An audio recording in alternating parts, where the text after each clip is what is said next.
Flying manual helicopters is hard until you put the practice in, and then you get the enormous satisfaction of your efforts lifting your helicopter skills. Hey, Matty here. I've made stacks of helicopter tutorials and reviews for Microsoft Flight Simulator, and here I'll take you through 3 levels of practice drills that'll help you be the best helicopter simmer you can be. Now, I always say the best equipment for learning is the gear you already have, but if VR is an option for you, then I say flying in 3D will help you learn faster. I'm flying with the Pimax Crystal Super, and if you choose to use my affiliate links to make a Pimax purchase, then I might receive a small commission at no extra cost to you, and that helps me keep this content free for everyone, so thank you. Let's lift our helicopter skills now, and let's fly. And our location for this is Rotorland, a free fictional helicopter training area on a real island in Australia. And it's designed by our excellent community member Tangles, who's put it up for you on flightsim.to. The link is in the video description.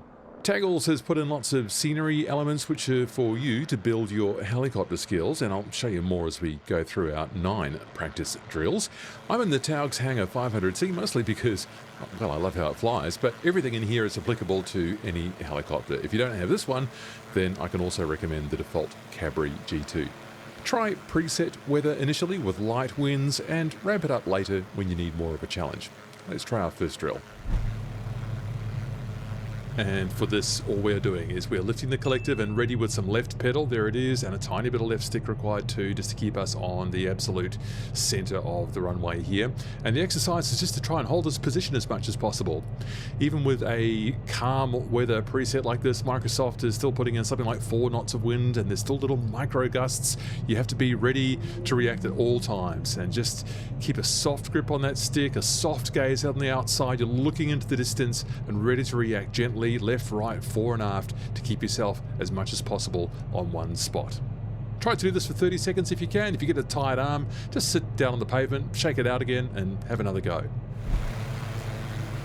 Now for this one, I am staying in much the same place on the runway, and I'm going to keep that cone right in front of my view there.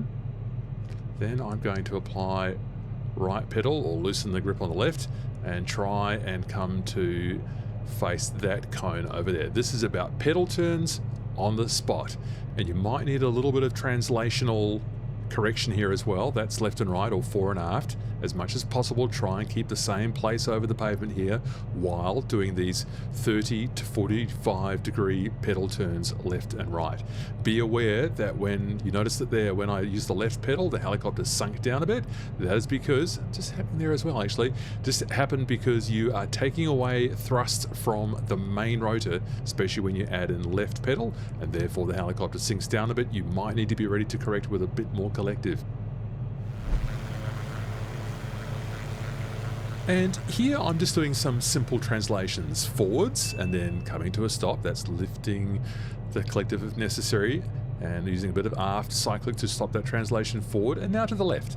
Just nudging it over to the left, cancelling out that movement, coming to a stop, letting it continue back now over to the right hand side, trying to maintain the heading of the helicopter as much as possible. No rush, do it slowly.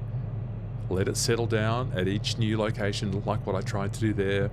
Now just nudging a tiny bit of left cyclic initially only before letting it come back to your neutral point, and then cancelling out the movement now with a tiny bit of right stick.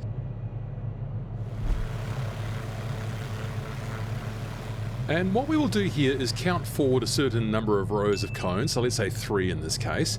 Just going to let it nose down, maybe a tiny bit of collective to get it moving, and then I'm going to nose up and let it come to a halt here whilst coordinating, almost bottomed it out there, coordinating the pedals when we lift that collective. So here it is again, 3 more ranks of cones, and lifting the nose to stop, lowering the collective, then raising it again. Left pedal is required. This is a coordination task. Don't need to be going excessively fast here. On this next run, I can use the whole length of this short runway, and it's just getting it moving forward there, getting ready for the changes in pedal that are necessary to keep it under control. bringing the nose up, and again, just getting ready for those changes, coordinating all three controls, the cyclic, the pedals, and the collective. You can just keep practicing ranks of 1 or 2, then 3, 4, the whole length of this little runway, whatever works for you. And just east of that small runway, we find these 2 paved circles, each with a cone in their center. So what I'm doing here is I'm staying at a safe hover height and lining up the cone so it's directly in front of the nose. And we're going to do turns about a point here. And what you need to do to get this going is to feed in a little bit of right cyclic and then left pedal. So you're working sort of against yourself there. Left pedal to keep that cone as much as you possibly can directly ahead of you, whilst also keeping an eye on your fore and aft movements. So I've sort of got one square of concrete in between me and the cone at all times here. And just be careful how fast you get when you're going around. Again, speed is not the goal here. When you sense yourself getting too fast, moving from side to side, you end up going downwind a bit sometimes, then you're going to need to bring, in this case, the stick over to the left to slow you down a bit. So it's another coordination exercise between collective, cyclic, and pedals. Take your time. Try to keep yourself at a safe height. Don't let yourself sink too low. Don't let yourself get too fast. As usual, be patient with yourself with this. Take it slowly. Give yourself lots of rests and come back and give it another go when you need to. And further southeast on the island, we've got this large square area here. Good for practicing confined area landings, by the way. But we could also use this for a box pattern exercise. So I'm starting at one corner, and I am getting into a sort of a brisk walking pace here, trying to maintain a safe height. This direction is easy because I can see the line going directly under me. When we come to each corner though, we maintain the same heading. So what this means is that I need to look out to the side here and coordinate the cyclic, and I'm pushing left here, and I think probably getting a bit fast here and go, whoops, that's a bit fast, and then coming right on the cyclic, which has brought me ballooning up a bit. So that was not the smoothest move there, so you can learn from my mistake. Better to take that nice and slow, really. And here again, now we're going backwards from this corner, and it's just a matter of just feeding in that line from beneath me. That's a slightly safer height there now. Probably an instructor, I think, would be more comfortable a foot or two higher than this. But just keeping a steady pace going backwards, and I'm just looking out to the side to check my progress against the windsock there. Bear in mind that your tail is going to be hanging a bit low. If you've got any amount of tailwind here, you'd want to be a few feet higher up than what I am now, as that tail will hang even lower. And then this challenge again, sideways, translating across the square, being a bit more mindful this time about my height and speed, not getting too fast. And now we bank over here to the left to slow that down, and pretty much on the line again, not too bad. That is definitely an exercise that's easier in VR, but well worth practicing in 2D as well.